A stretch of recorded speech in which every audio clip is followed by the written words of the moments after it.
Your mindset is one of the main things that are stopping you from making more money. Here are 5 mindsets I want you to leave behind in 2023.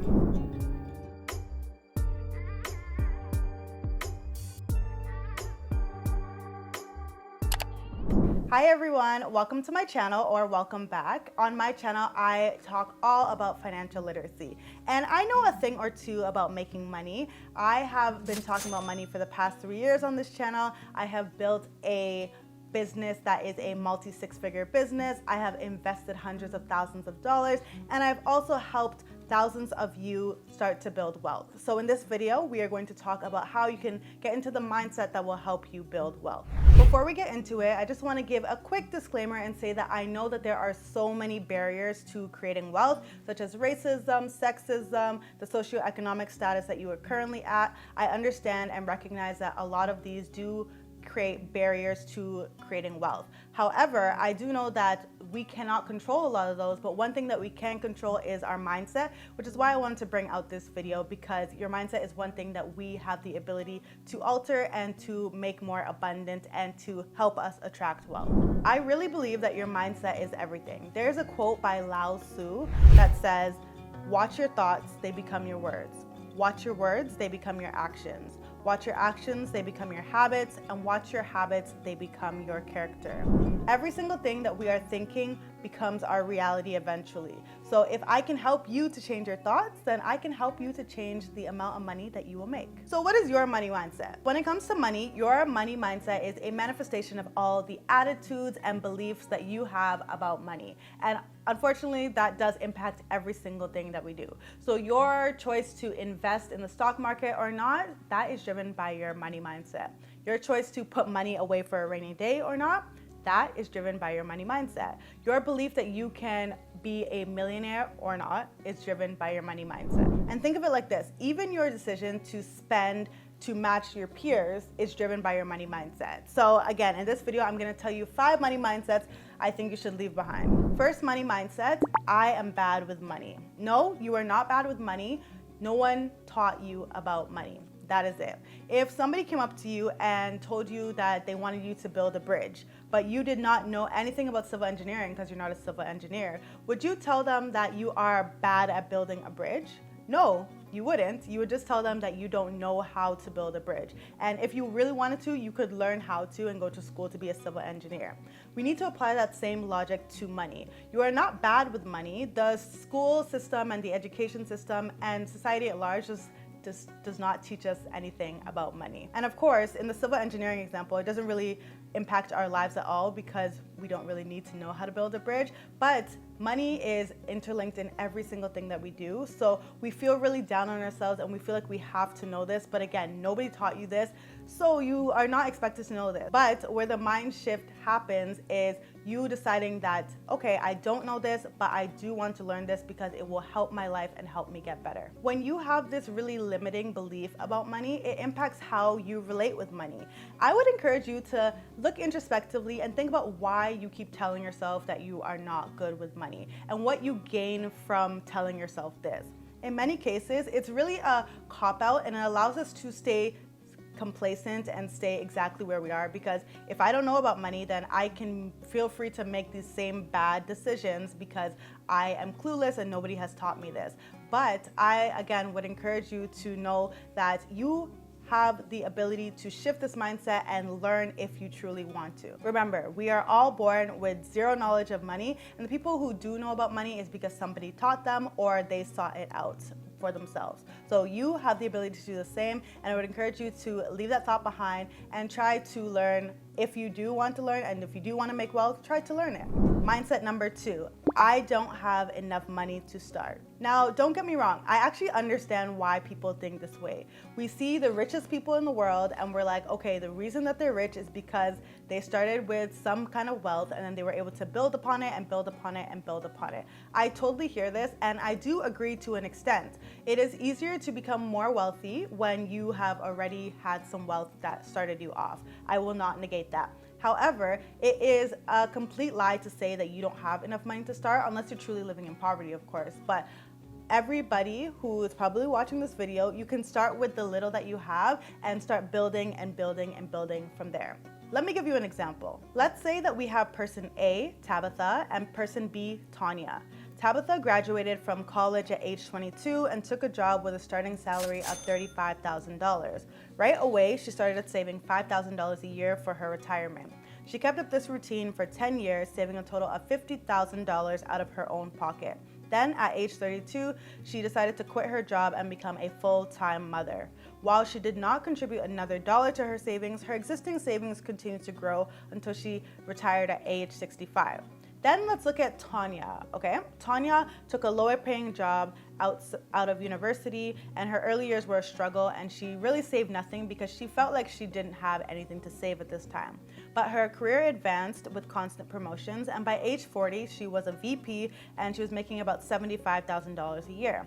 She felt like, okay, now I am finally able to start saving for retirement, so she started putting away $10,000 a year compared to Tabitha's $5,000 a year. Tanya did this for 10 years straight, putting away $10,000 a year, and by the end of it, she had a total of $100,000 out of her own pocket that she had put away for retirement. At age 50, her parents became ill, so she quit her job to take care of them, and she stopped saving. Tanya's existing nest egg grew for 15 more years before she was able to turn 65 and then took it out for retirement. Okay, so now you've seen person A and person B, and you can see that person A put about half of the amount that person B put. However, by the end of it, person A would have $1 million more than person B, even though she put away half, and she actually stopped investing way earlier than person B. And this is because investment allows your money to compound and compound and compound. This would be assuming that she put her money there and it grew about a 10% rate of return per year. This is an example that I found on financinglife.org, and I'll put the link in the description box. But basically, I'm sharing this with you to show you that you should not despise the days of small beginning. The little that you can put away right now is as much as you need to start. And if you keep going and keep going and keep going, there is compounding that happens and your money will start working for you. So I would encourage you all to not think that you need a lot of money to start. If you can put away $50 a month right now, start with that $50, because the $50 growing every month is better than $0 growing every month. Mindset number 3, investing is so risky. I will just stick with what I know and I'll keep saving. Again, I actually understand this one. Investing can seem like this confusing thing that we don't understand, so why would I put my money in something I don't understand? But I think that this mindset really limits the amount of money that you can make, and they always say, no risk, no reward. So if you are not willing to take any risk, then there will be no reward that happens at the end of the day. But again, I do understand why you may feel this way, and I would say this mindset can be overcome by knowledge. There is a great personal finance expert called Reni, and he is always talking about how if you build your competence, then you'll be able to build your confidence. So if you are worried about investing because you have heard a lot of scary things online, you can start building your knowledge about investing, and then that will help you to become more confident in your ability to invest. You can look at people like me on YouTube who has an entire playlist all about investing in the stock market. You can read books, you can listen to podcasts. There are so many different resources that can help you to build your competency when it comes to investing. The more you learn, the more you'll realize that the news only shares when stock markets crash. They don't share the highs because it doesn't sell as much. It's usually the lows that sell. The more that you learn, you will realize that investing is truly one of the only ways that the average person can build true wealth. And the more that you learn, you'll realize that although there are risks, there are various levels of investment which all come with various levels of risk, and you can choose the one that works best for you. And if you actually zoom all the way out, you can see that investing is actually one of the best ways to build wealth as the average person, as I mentioned a bit earlier. If we look at this study by macrotrends.net, it shows that over the past 35 years, the market has posted a positive annual return in nearly 8 out of every 10 years. So that means that in a 10-year span of investing, you will be able to, on average, make a profit every 8 years out of 10 years. And I think those are pretty good odds for me. It makes more sense to put your money in an investment that will grow your money 5%, 6%, 7% year over year than to put it in something like a savings account where your money will grow 1%, 2%, maybe 3% on a really good year. So that is just my take on this. And I encourage you to start building your competence in investing so you will